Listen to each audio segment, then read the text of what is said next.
country!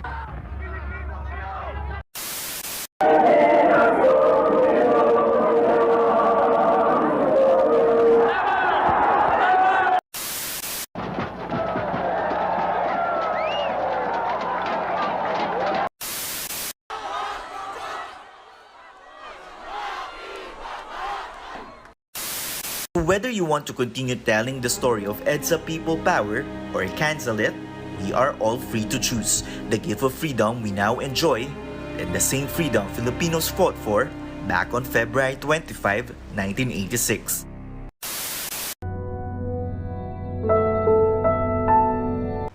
The Philippines was accredited worldwide in 1986 when the so-called Bloodless Revolution erupted, called EDSA People Powers Revolution. It was a series of popular demonstrations in the Philippines that began in 1983 and culminated in 1986. February 22 to 25, 1986 marked a significant national event that has been engraved in the hearts and minds of every Filipino. This part of Philippine history gives us a strong sense of pride, especially that other nations have attempted to show the true power of democracy. Also, the true empowerment of democracy was exhibited in EDSA by its successful efforts to drive out a tyrant by a demonstration without tolerance for violence and bloodshed. The only weapons that the Filipinos used were prayers and rosaries that were strengthened by faith to recover their freedom from President Ferdinand Marcos' iron hands. Kalaban ng demokrasya ang diktadurya. Kaya noong 1986, ang mga mamamayang Pilipinong walang kalayaan, galit sa pagmamalabi sa kapangyarihan ng diktador na Pangulong Marcos, nagkaroon ng pag-aaklas. Sa loob ng 4 na araw, nangyari ang People Power Revolution. It was the power of the people who assembled in EDSA. It was a day that gathered all Filipinos in unity with courage and faith to prevail democracy in the country. The momentous event was witnessed by millions in the Philippines and elsewhere. The peaceful protests, considered a remarkable moment in the Philippine history, have retained their relevance 36 years after the events unfolded on EDSA, which is now infamous for traffic congestion. While millions of Filipinos from all walks of life march on EDSA to join protests against controversial results of snap elections called by Marcos. Some personalities stuck out because of their roles in the historic event.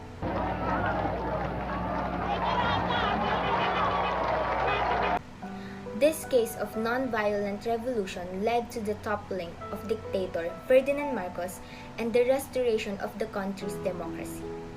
It restored the democratic Philippines, ending the oppressive Marcos regime. Hence, it came to be known as the EDSA People Powers Revolution.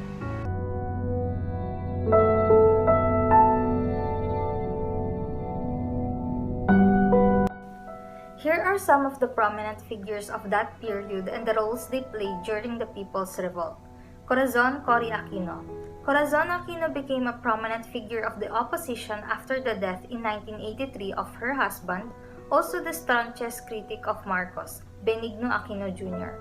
Her loss in the presidential snap elections against Marcos in 1986 was widely believed to have been attended by fraud, sparking a people power revolution. The 4-day uprising ended with her taking her oath as the 11th President of the Philippines. We are finally free, and we can be truly proud of the unprecedented way we achieved our freedom. Second, Ferdinand Marcos, Imelda Marcos, and the Marcos children, Bongbong, Aimee, and Irene. Ferdinand Marcos held onto the presidency from 1965 until the uprising forced him and his family to leave the country in 1986. His 2-decade rule saw the imposition of martial law and various human rights abuses, especially against those he deemed critical of the government. As disdain for his administration grew, Marcos called for a snap election in 1985.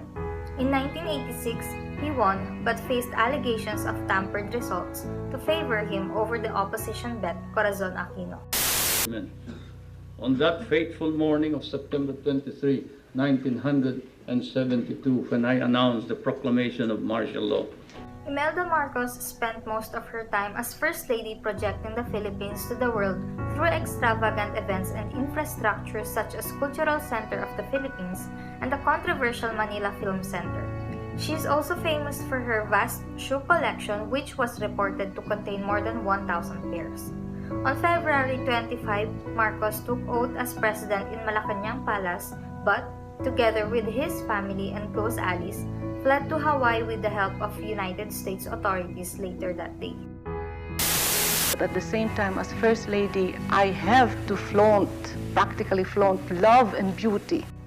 Third, Reform Armed Forces Movement. The Reform Armed Forces Movement was formed in 1982 by junior military officers who were against corruption and cronyism and the AFP. The movement was also considered an important player in the revolt against the Marcos dictatorship.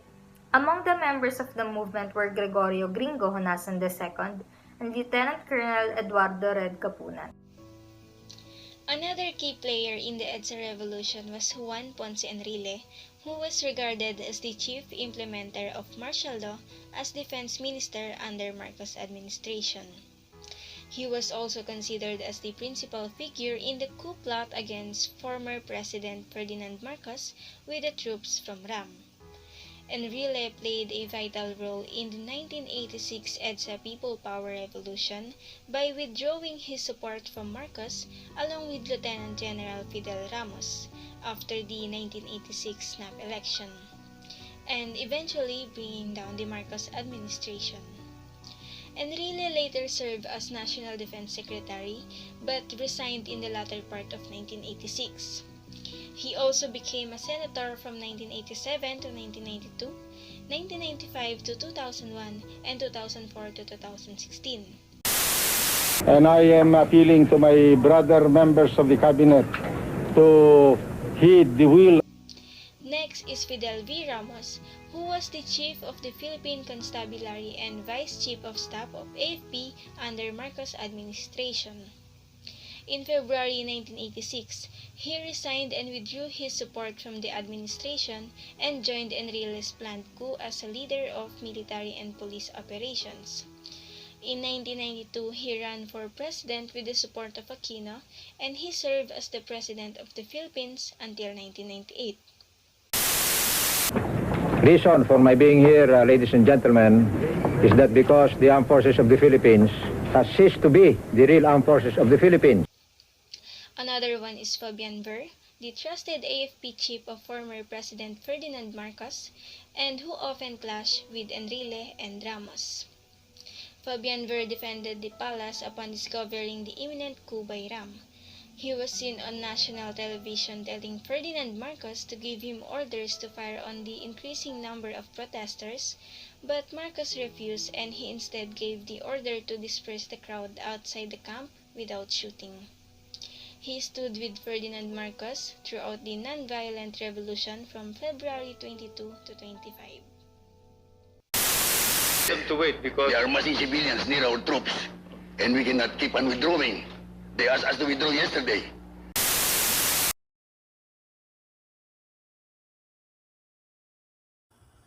Maria I. Jokno writes, "It was the Aquino's assassination, more than any other event in the Marcos regime's long history of repression and violence that moved countless Filipinos, especially the once timid middle class, to awaken to jointly fight the reality of dictatorship. From that tragic event on the tarmac in August 1983 until the EDSA Revolution in February 1986, several organizations sprang to challenge the Marcos dictatorship's iron grip.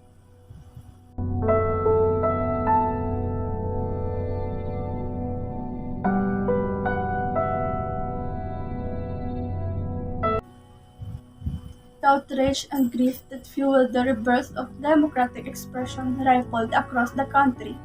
The people had once again found a common banner under which it could unify and fight against the Marcos regime's numerous transgressions. When previous attempts to rally the public failed or proved temporary, the anti-government protest following Ninoy's death lasted months, bringing to the fore movements that would usher in more definitive campaigns for the restoration of democracy in the Philippines. On that day, approximately 2 million Filipinos turned out to be counted. They joined the procession, lined the streets, and exhibited banners and ribbons, and shouted all throughout an 11-hour journey.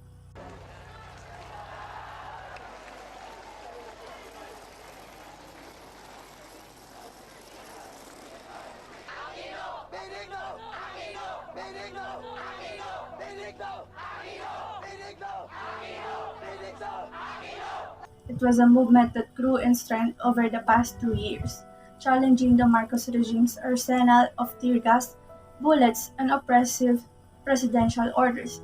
Demonstrators fearlessly challenged the state's U.S.-supplied firearms in subsequent demonstrations and various mass actions, linking arms and carrying no firearms. Revolution usually arises and resolve in a matter of days, but the event of February 1986 permanently altered the path of our nation's history, demonstrating to the rest of the world the Filipino people's remarkable power.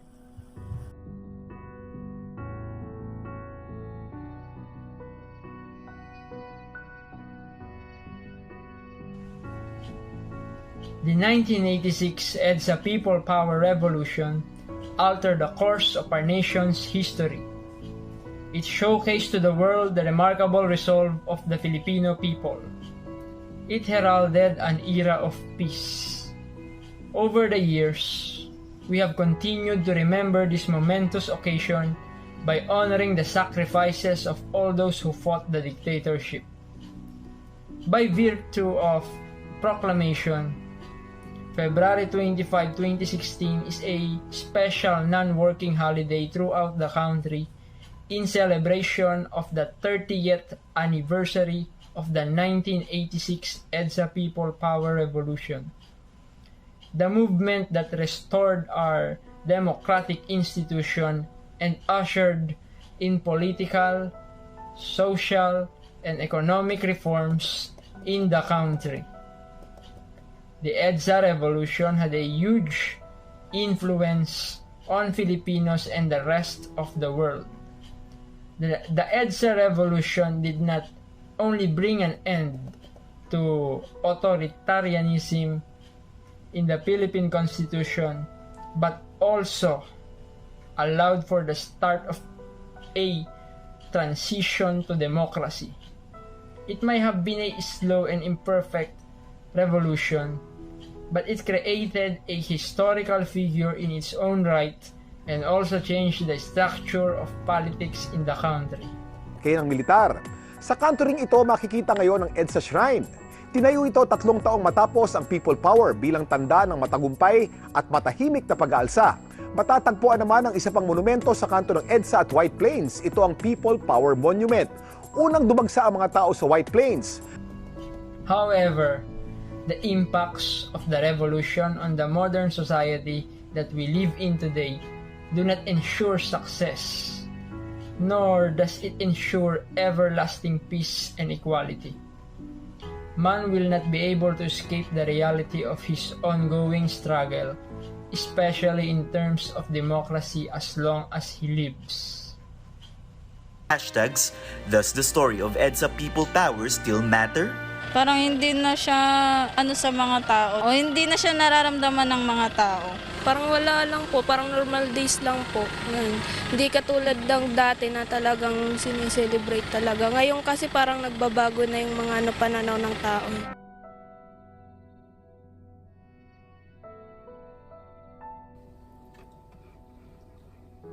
February 25, 1896, the last day of the revolution occurred.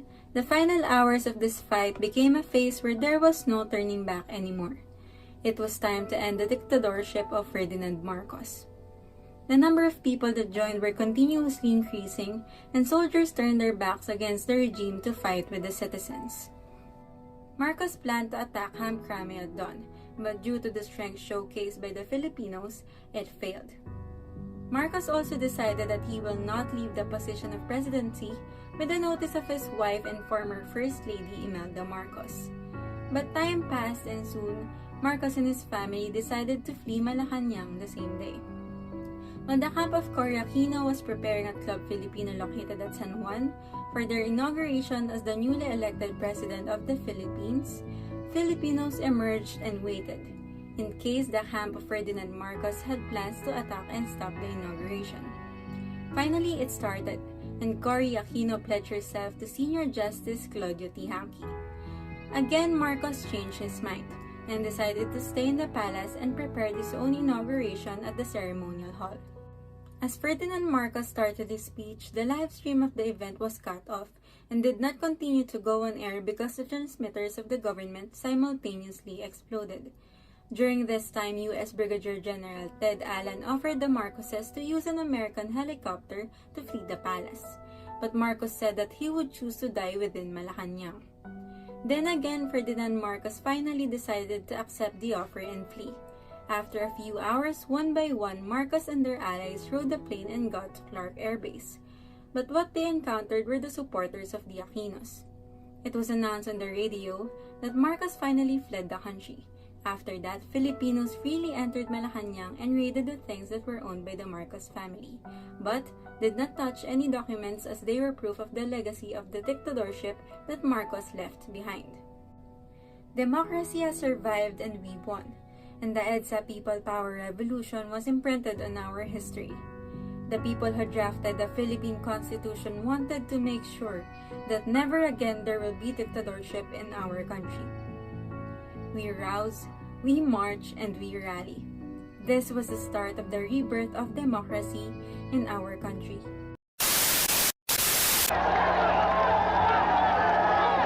Catholic radio station Cardinal Sin called on the population to support the mutiny. My dear people, this is a very critical time for our